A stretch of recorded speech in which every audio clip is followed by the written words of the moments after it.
with the Eagles, who we saw this past Monday. What do you make of the Eagles winning despite not having gaudy numbers and maybe looking a little ugly at times on offense?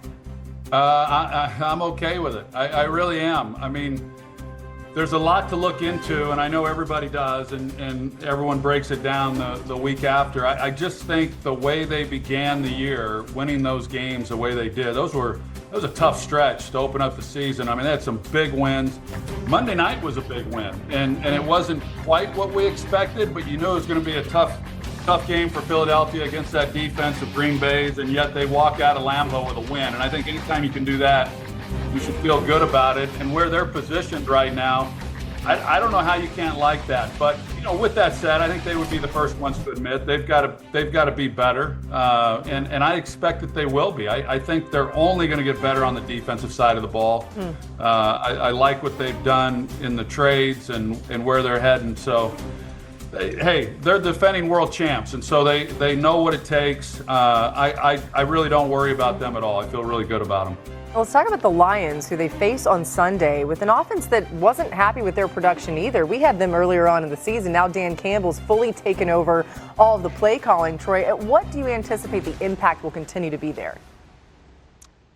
Well, time will tell. I think sometimes when you make a change like that, we've seen it a lot over the years, that there's a new sense of urgency amongst the team. They respond to that. They clearly did this last week. I applaud Dan Campbell. I am so impressed with him as a head coach. I love everything about that organization from the top to the bottom, the way they compete, the messaging. They're an easy team to pull for. And that making that decision is not an easy decision to make. The easy thing to do is just continue along the path that you're on. Don't ruffle any feathers. Don't do anything dramatic. And I think Dan's done that before.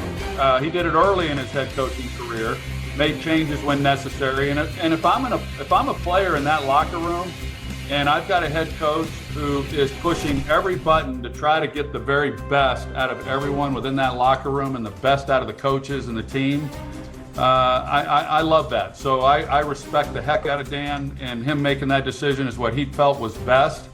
A lot of coaches think that there's something that's best and don't necessarily do it. He did it, and we'll see how it ends up. But I like the early results. Yeah, it takes some guts. Something that Dan Campbell's never been lacking, right? Let's look at our Monday night game. Two for the Cowboys offense coming into this. What can Dak and company do to turn things around? Well, I think it's indicative of just how much they rely on the offense. When you look at the last couple of games, and if they don't play at their best, they're going to have a hard time winning. And it's why they've lost the last two. It's one thing to go to Denver against that group and not have your best effort. It's another thing to return home when you've been putting up 40 points a game in the 3 home games prior to Arizona, and they just didn't play well. And I don't think anybody expected that to happen. But this offense the last 2 weeks has not played very well. They've turned the ball over.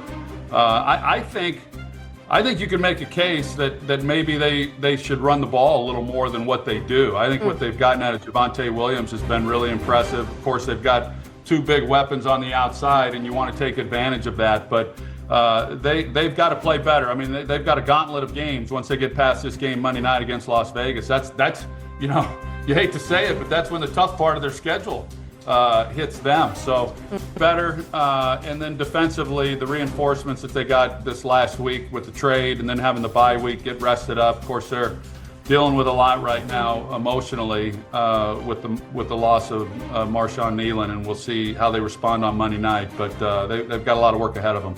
Yeah, you mentioned Marshawn Nealon, and the week of football aside, it's been an incredibly difficult week down in Dallas following Nealon's death. Dak Prescott spoke with the media for the first times about this moments ago. We're going to take a listen to that here. Marshawn, just a great dude. Just spirit was always high. Anytime you crossed him, very contagious attitude. We spent, I would say, a lot of time throughout the training room, passing each other, having small conversations here and there, and very loving, contagious guy. I mean, I know that, right? It's been noted, right? His saying was one love, and I think you just felt that. You felt that aura, you felt that demeanor, you felt him carry that, and that's everything that he did, the way he played this game. The way he took care of his body, he did that like a veteran.